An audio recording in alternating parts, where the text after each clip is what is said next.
today is PWA's Beardstown Beatdown.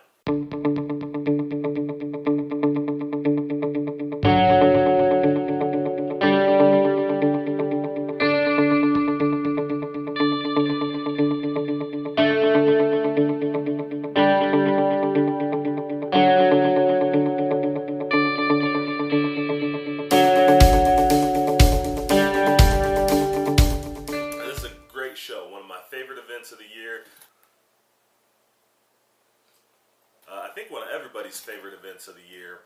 Beardstown is just a phenomenal wrestling town. The fans are always energetic and excited. This show every year is attached to the like a festival they have on the square. You think indie wrestling, you think like a Knights of Columbus Hall or a high school gymnasium, something like that. But a lot of promotions do these festival shows during the summer because it's a great way to get exposure. You know, it's not a commercial, it's not a flyer. Like, these people get to walk by. They come to this festival and they get to walk by and they see the ring and they see us doing our thing, and it is a very direct advertisement. You know, they get a taste of what we're all about. The other thing that's happening today is the time-honored tradition of the wrestling road trip. So there's a group of us, we're going to ride together, we're going to laugh, we're going to have a good time, we're going to talk about the business.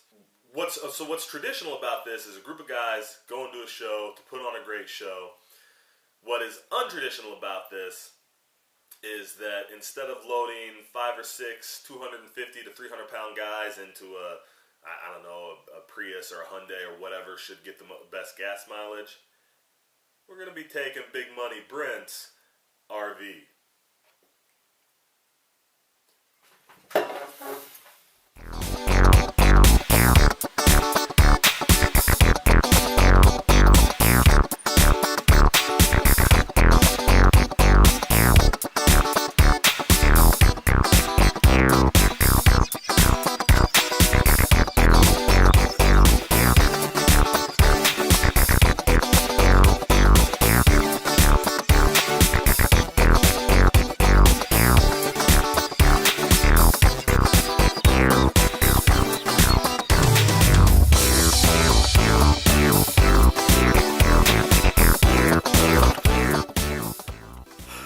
Cleaned up, ready to go.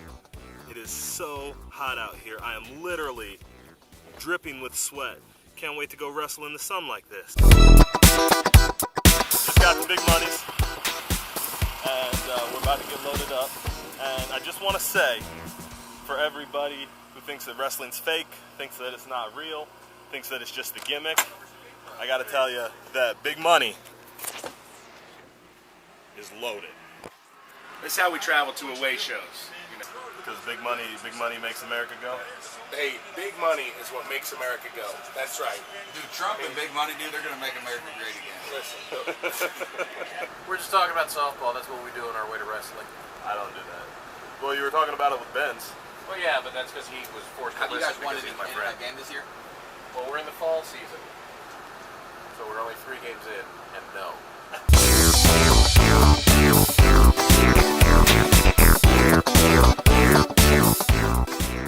That looks unsafe. That's probably unsafe. What happens if you go out that door? I die. I'm not telling your wife. Now I want to be Bobby Baker tonight. Polo John. It was Harambe. Harambe. Never forget. All right. All right, so Harambe 316. we're here in Big Money's RV. We're on our way to Beardstown. We're gonna have a quick wrestling roundtable. So it's kind of like a 3-part question. One is like, how do you feel like about people at work or people outside of wrestling? You know what I mean? Like the people in your life that aren't wrestlers. How do you feel about them knowing that you're a wrestler? Well, first of all, it depends on how they know wrestling. If they watched it as a kid, you know, you're an idiot running around in a Speedo. I'm gonna do what I love to do, and if they don't like it, Ben they don't like it. posted flyers all over all over Blue Cross Blue Shield. I sure did. It's situational. It really is. I've had a lot of jobs since I've been doing this for 15 years, and most of them I don't care a lot whether people know or not. I've never been the guy that runs into work and advertises it in a place where I know most people don't care about it. If I think there's interest, then I do. I think this is the purest form of performance art available in the world today. I agree. So when I frame it like that to people, I just say, for 20 years I've been an athlete, and I still wanted to entertain, and I still wanted to have a stage, and that wasn't going to do it for me. I mean, a guy will go get on stage and play Jack the Ripper. Is that worse than putting on tights and falling off a ladder? You know? I don't care. I don't really care. And in fairness, it's not like this came up and I didn't get the job or anything.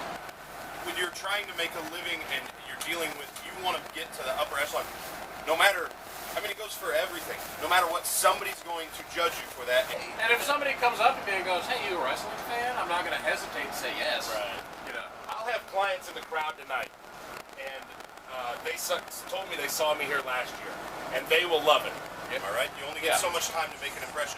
If the first impression of somebody that walks into a bank is, okay, I'm going to invest all this money, and I've been talking to this guy on the phone, bringing all this money to him, and I see his face, it's the same guy that was in tights the other night falling off a ladder, and I'm not judging him for it, but someone will. Do you remember when Scott jumped on that ladder and hit his face off that table? Yeah. I do. Knocked the wind right out of me. And then Tim's like, "Dude, you're so awesome. You okay?" And I was like,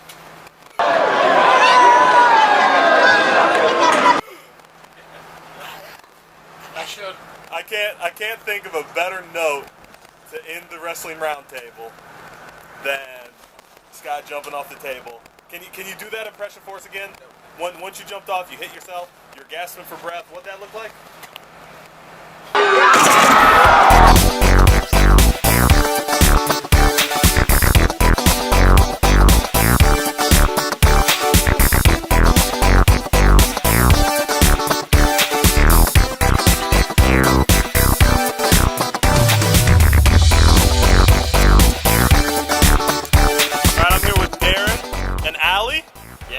Here in lovely Beardstown. Oh yeah. Darren, you were just telling me a story about you met somebody? Yeah, I met Sergeant Slaughter. That's cool. How's Sergeant Slaughter? Oh, he was awesome. He put me in the Cobra Clutch, but I almost got out of it. You almost got out of it? I almost got out of it. I did. Good. You can see the event going behind us, and I got the 3 best PWA fans right here. I gotta meet everybody. Everybody needs a handshake, yes. This is intense. I gotta shake everybody's hand. Let's see what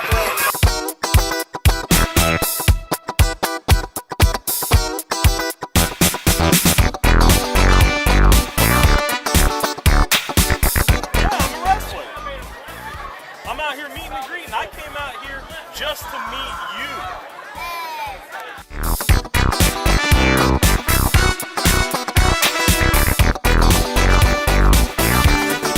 Allie, you ever been put in the Cobra Clutch? No. No? But one time, who did I meet? Oh, you gotta scream it. Come on, get excited. Oh, okay. Who's your favorite company? PWA! Who's your favorite wrestler, Allie? Enka. Not Zero High. Should have been Zero High. 20 times. Nobody asked. Two Nobody times. asked. Take away 18. Nobody asked for comments. We planned the beginning and the end, and that's the whole match. Instead of putting that 10 minutes in the middle there. What? We're vlogging. Like the purple stuff is always cool. We're talking about how much.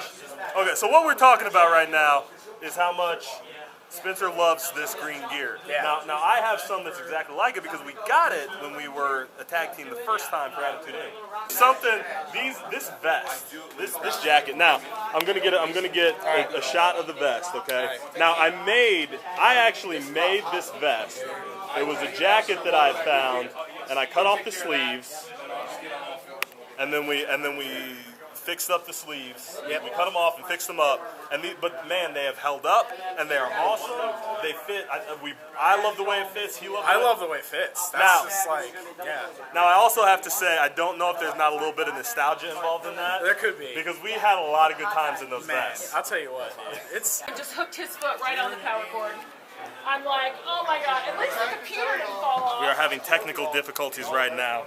Some kid yanked the computer out of the sound system. I don't care. We're just going to go without music here in a minute. Our opponents are out there right now. This is the kind of stuff. This is what makes wrestling wrestling. So sometimes you just got to say, and go do it. Weighing a combined weight of 450 pounds, they are the team of Guy Smith and Spencer Powers.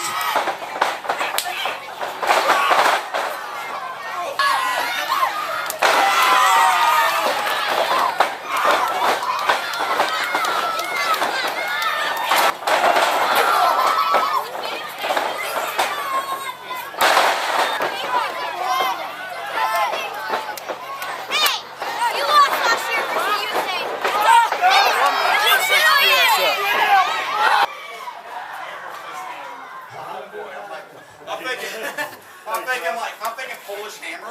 So I'm like, all right, Polish hammer. And then you're like, you do like this, and then I'm just like.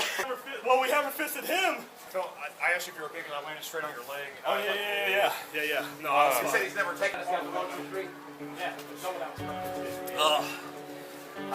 Take 5.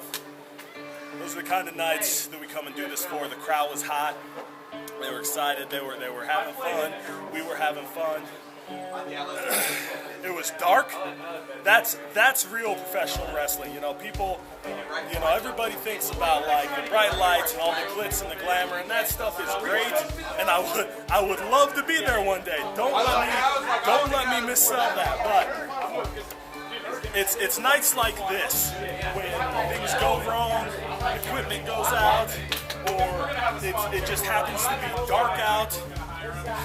You know, and it doesn't matter, because what matters is the match, the wrestling, the fans, and the connection between the fans. And if that's there, you don't need any glitz, any glamour, you don't need lights.